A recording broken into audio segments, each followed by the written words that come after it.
Good late evening and welcome to the Proverbs study. Hi, I'm Brittany, and today we are studying Proverbs 7, 8, and 9. Proverbs chapter 2, verse 7, 8, and 9. I'm reading from the King James Version and from the Passion Translation.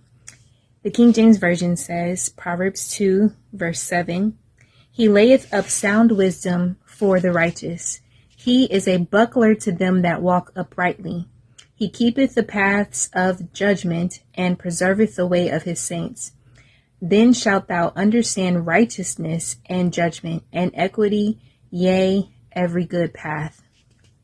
In the Passion Translation, Proverbs 2, 7 says, For the Lord has a hidden storehouse of wisdom made accessible to his godly ones. He becomes your personal bodyguard as you follow his ways, protecting and guarding you as you choose what is right.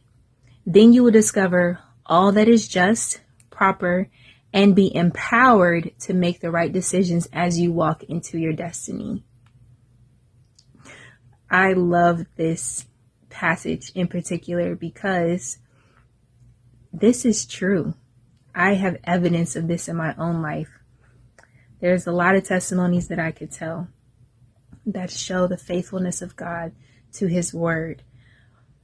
But it's so true. He layeth up sound wisdom for the righteous. He is a buckler to them that walk uprightly. If you think about, just in simple terms, a buckle, right? When you get into the car every day, you put on your seat belt, right? It becomes your buckler. That means whenever you get into an accident, your seatbelt is supposed to secure you to the frame of the car so that you don't go flying through the window, right? And so the frame of the car, no matter what happens to it, the buckler keeps you tied to the frame so that everything else could get damaged, but you will be safe and in protection because of that buckle or the buckler, okay? So if you think about God as your buckler and you're going through the storms of life, you're going through every single trial you can think of, but nothing actually hurts you. You go through it and you find that though your soul, your mind, your will, and your emotions are grieving at times and you're crying, your spirit actually has joy. I was just talking to a friend about this tonight. And there's some of the worst time in my life spiritually when I realized how many attacks were coming against me all at the same time. And I could do nothing but laugh during that time. I recalled to her tonight because it was as if my spirit knew the truth in the matter. It knew the end point of the matter, which was that I had victory. And not only did I have victory in the future, no, I was victorious in the moment.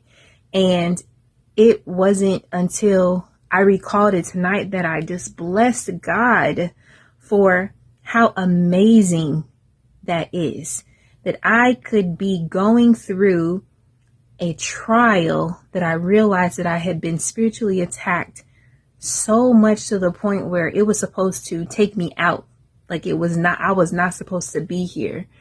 And I had laughter and I felt joyous in my spirit and I couldn't explain it, but I was crying, telling my story to others at the time about what I had just gone through, but my spirit was laughing.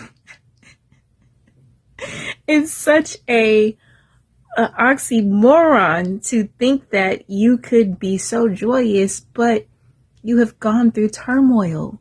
But that's exactly what this scripture says. He layeth up sound wisdom for the righteous. So sound wisdom is tested wisdom. It's you hit something against the wall several times or against the ground or something hard, and you find that it's solid, it's sound. That's what this sound wisdom is, that you can test it and try it over and over again. And because it's sound, it's not going to break.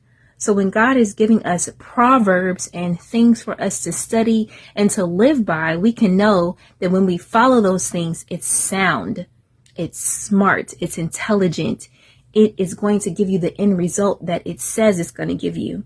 It's not like these planned obsolescence that is worked into a lot of the products that we buy today. Planned obsolescence means that it's going to, by clockwork, break down so that you have to buy another one. It's basically you making an agreement with a company to keep them in business because they already planned for you to keep them in business by breaking their own product at a certain point in time. A lot of phones do this or used to do this. They've gotten better, but God doesn't have that, right? Wisdom, you're going to get the end result that it says you're going to get from the beginning. As long as you keep it, you have to keep wisdom. You have to hold on to it. He keeps the paths of judgment and preserveth the way of his saints. Then shall you understand righteousness, judgment, and equity. Yes, every good path. You will understand every good path. You will see why right is right. You will see when you're judging between two matters, you will see why you're making a certain judgment. You're going to see how important equity is and how to deliver equity to people. These things are sound and they are wise, and they come to you when you hold on to wisdom. So I admonish you tonight. Enjoy the Lord, enjoy the blessings that he's given you, knowing that he is your buckler. Another psalm says that he is your shield and buckler. He protects you and he keeps you. So stay encouraged.